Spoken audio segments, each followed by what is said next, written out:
One of the things that I really like about the Ryker is that it gives me a reason to get out of the apartment and go do stuff. I've been an avid photographer all my life, mostly stills, but since I started watching YouTube, I really have developed a real like for creating videos. Now, having a YouTube channel gives me a really good reason to get up out of my chair and get out and do some filming like I am today. I have found though that I'm getting bored with just sort of the two regular points of view that my normal setup is giving me. Ordinarily I have my 360 camera mounted on the handlebars, and I put it there because it's expensive.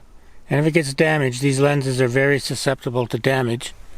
I really can't afford to replace it. So I tuck it in behind the windscreen so it's protected from bug strikes and debris from the road. And then on my helmet, I've been using this Telson chin strap to mount my GoPro on the chin. But I want to get a couple of new angles to give me some variety. When I bought my 360 camera, I also ordered from 360 the motorcycle kit, and included in that was this ram mount, which is very useful, and it also included this long mount, which is sort of a unicorn thing, which I think will mount on my helmet to give me a different perspective for the 360. I'm going to try that out today and see what it looks like.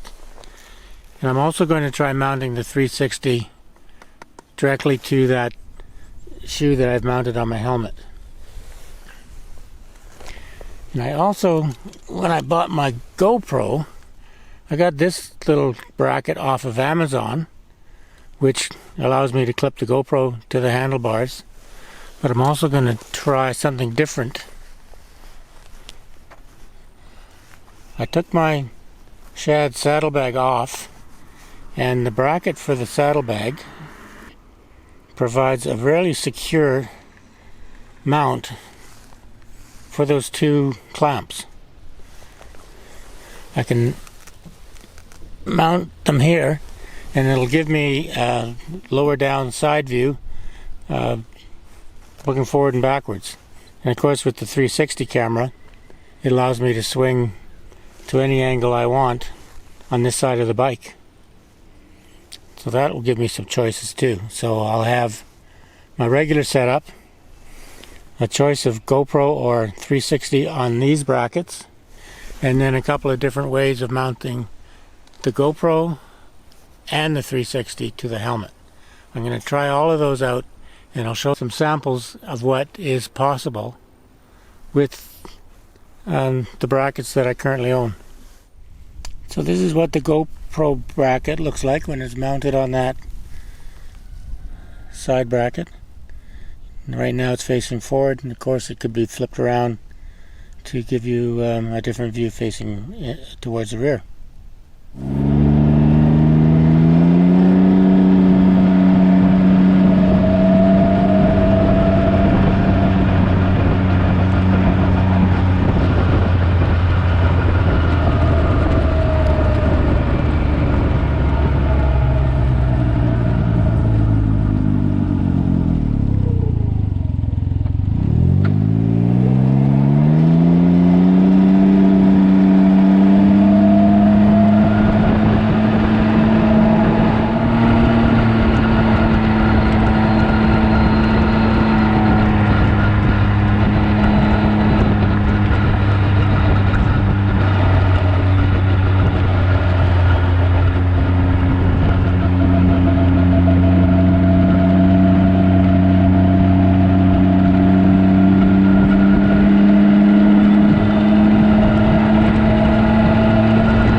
the 360 camera mounted on the 360 bracket on the side case rail. And of course with the 360 camera, there's all sorts of different angles I could put it at. I have it set right now to stick out as far as it can. I can tilt it up if I want, but it has self-leveling features, so it doesn't matter what angle the camera's at. When I develop the video in post, I can level the horizon.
Okay, here's the 360 camera mounted to my helmet without that extension.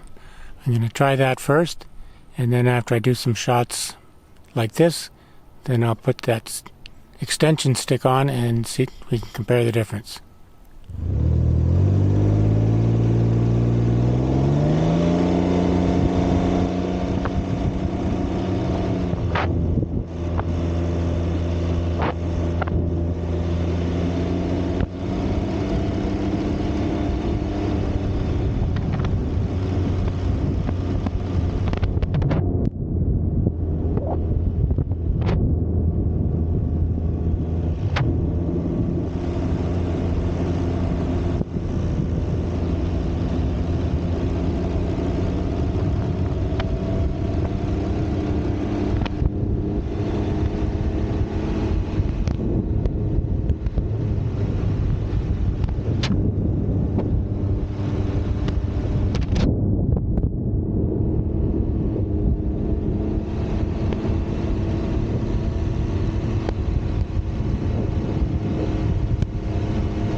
Okay, now I'm going to use the 360 camera on my Gorilla tripod to do the old drive-by shot.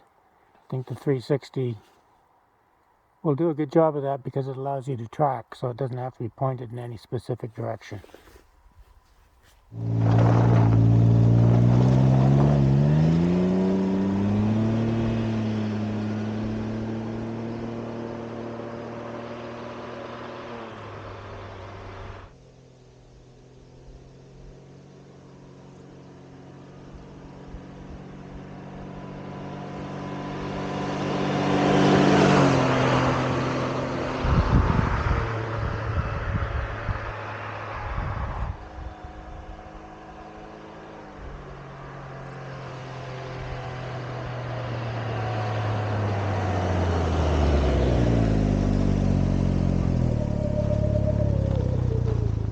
Some final thoughts on today's recordings.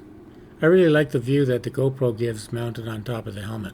Both looking forward and backwards was very acceptable. Unfortunately, it really catches the wind up there and the audio is unusable. If I needed audio for those shots, then I definitely would need to attach an external mic. I was not impressed with the footage that I got from the GoPro mounted on the side mount. The 360 camera did a much better job in that position. I like the results from the 360 camera in all mounting positions. While the audio is not perfect, it is less susceptible to wind noise than the GoPro. The downside of the 360 is that the lenses are easily damaged and the footage takes more time to edit. I did notice today that the 360 webpage has a premium lens guard available for $61. I was tempted, but then the shipping is $25, and I'm not going to pay $25 shipping for a $61 item, so I'll have to wait for the next time that it goes on sale. The upside of the Insta 360 camera is the huge choice of creative options that I have when shooting with it. I edit the 360 footage in the Insta 360 desktop app, and then I export those clips into DaVinci Resolve 17, which is the software I use for my final video editing. Let me know in the comments what setup you guys are using to shoot your videos, and also let me know which of the setups that I used today that you liked best, or which ones you didn't like. As always, thanks for watching. Please like and subscribe, and I'll see you the next time.